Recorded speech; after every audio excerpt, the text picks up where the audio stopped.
పార్వతీదేవి మానవ స్త్రీలాగా ఆలోచించింది. తాను గర్భం ధరించాలి, 9 నెలలు గర్భంలో పిల్లాన్ని మొయ్యాలి, పిల్లాన్ని కనాలి. ఇది దేవతా స్త్రీల లక్షణం కాదు. దేవతా స్త్రీలు ఎవరూ గర్భం ధరించరు. లక్ష్మీదేవి గర్భం ధరించదు, సరస్వతీదేవి గర్భం ధరించదు, ఇంద్రుడు భార్య శశీదేవి గర్భం ధరించదు, రంభ గర్భం ధరించదు, ఊర్వశి గర్భం ధరించదు. ఇవి మానవ స్త్రీల లక్షణం అండి. గర్భం ధరించడం, పిల్లల్ని కనడం, పెంచడం, ఇదంతా మానవ స్త్రీల లక్షణం. దేవతా స్త్రీలకి ఇది ఉండదు. కానీ అమ్మవారు మమకారానికి లోనై నాకు కుమారుడు ఉంటే బాగుండు, నేను గర్భం ధరిస్తే బాగుండు, నేను 9 నెలలు వాడిని భరిస్తే బాగుండు. మానవ స్త్రీలందరూ ఈ అనుభూతిని పొందుతున్నారు కదా. ప్రసవం అనేది, ఆ పిల్లాన్ని గర్భంతో ధరించడం అనేది, ప్రసవం అనేది ఎంత గొప్ప అనుభూతి. ఆ అనుభూతి మానవ స్త్రీలందరికీ ఉంది కదా, నాకెందుకు ఉండదు అని శివుణ్ణి అడిగింది. ఖచ్చితంగా దేవీ భాగవతంలో ఉందా కథ. నాకు పిల్లాన్ని కనాలని ఉంది, నాకు పిల్లాన్ని కనాలని ఉంది అంటే ఆయన చెప్పాడు, ఇది తప్పు, ఇది ఆలోచన పెట్టుకోకూడదు. కావాలంటే నీ సహస్రనామాలు నువ్వే చదువుకో. నిశ్చింత నిరహంకార నిర్మోహ మోహనాశని నిర్మమ మమతాహంత్రి నిష్పాప పాపనాశని. నిన్ను గురించి లోకమంతా కీర్తిస్తున్నారు. అమ్మవారికి ఎటువంటి చింత ఉండదు కాబట్టి అహంకారం కూడా ఉండదు. అమ్మవారికి ఎటువంటి మోహము ఉండదు కాబట్టి మోహాన్ని నశింపజేస్తూ, మనం వ్యామోహం అంతా పుత్రుల మీదే కదండి. ఎన్ని కోట్లు మనం సంపాదించినా మన కోసమా? కోట్లు సంపాదించిన వాళ్ళు ఎవరినైనా మీరు గమనించండి, 2 పూట్ల భోజనం చేయరు. కనీసం 2వ పూట చపాతీ తింటే అరగదు, 1 పూటే అన్నం. అది కూడా కర్మ. 2వ చపాతీ తినకూడదు, బరువు పెరుగుతాడు. అందులో ఒక చట్నీ వేయకూడదు, బీపీ. అందులో ఒక పంచదార వేయకూడదు, షుగర్. దేనికి నీ 100 కోట్లు పని లేక 2వ పూట అన్నం తినే యోగం లేనప్పుడు. ఈ ఆస్తులన్నీ దేనికి? అనవసరం కదా వ్యవహారం. పైగా ఒక్క చపాతీ కోసం 100 కోట్లు ఎందుకండి? ఎంత ధరలు పెరిగినా ఇండియాలో ఒక్క చపాతీ 100 కోట్లు అవ్వలేదు. ఇంకా చాలా తక్కువలోనే ఉన్నాయి. అవసరం లేదు, అంత డబ్బు అవసరం లేదు. మనం ఎందుకు సంపాదిస్తాం తెలుసా? మమకారం, వ్యామోహం. ఇదంతా నా పిల్లలకి ఇవ్వాలి, ఇదంతా నా పిల్లలకి ఇవ్వాలి. నా పిల్లలే నా వాళ్ళు, నేను, నా భార్య, నా పిల్లలు, నా కుటుంబం. మిగిలిన వాళ్ళు ఏమైపోయినా సరే వీళ్ళే నాకు ముఖ్యం. వాళ్ళకి ఇవ్వాలి, వాళ్ళకి ఇవ్వాలి, వాళ్ళకి ఇవ్వాలి. ఈ తాపత్రయం మనకుంటుంది. అమ్మవారికి కూడా ఇదే ఉంటే ఎలాగా? వాళ్ళు దేవతలు ఎలా అవుతారు?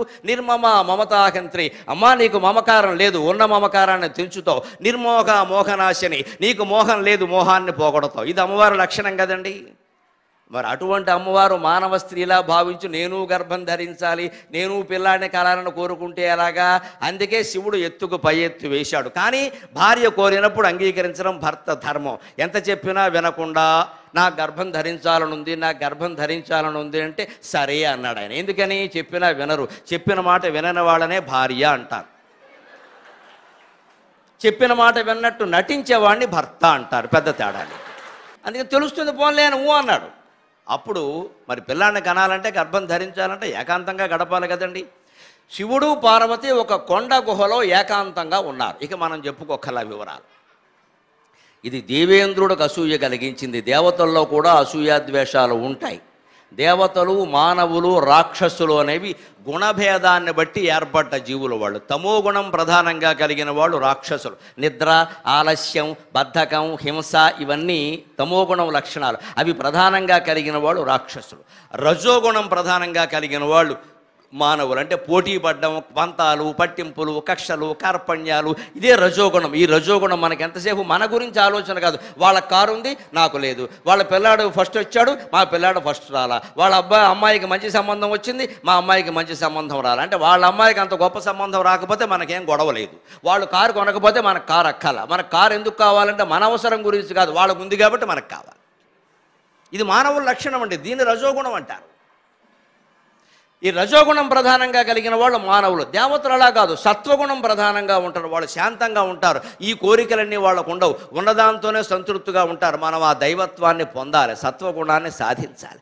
అలా సాధించవలసినటువంటి దేవతలు, దేవేంద్రుడు వాళ్ళలో కూడా ఆ సత్వగుణమే ఒక్కోసారి అహంకారానికి దారి తీస్తుంది. నేనే ధర్మాత్ముడు. లోకంలో మంచి గుణాలు ఉన్న వాళ్ళు చాలామంది ఉంటారు. దాన ధర్మాలు చేస్తారు, గుళ్ళు కట్టిస్తారు, బళ్ళు కట్టిస్తారు, చెరువులు తవ్విస్తారు, అన్నీ చేస్తారు, విద్యాదానం చేస్తారు, దాన ధర్మాలు చేస్తారు. కానీ చాలా గర్వం ఉంటుంది మనస్సులో. నేనే చేశానండి, ఇంకెవరూ చేయలేదండి, అసలు ఈ ఊళ్ళో మొత్తం నేనేనండి, అన్నీ నేనే కట్టించా. ఇదే సాత్విక అహంకారం అంటారు.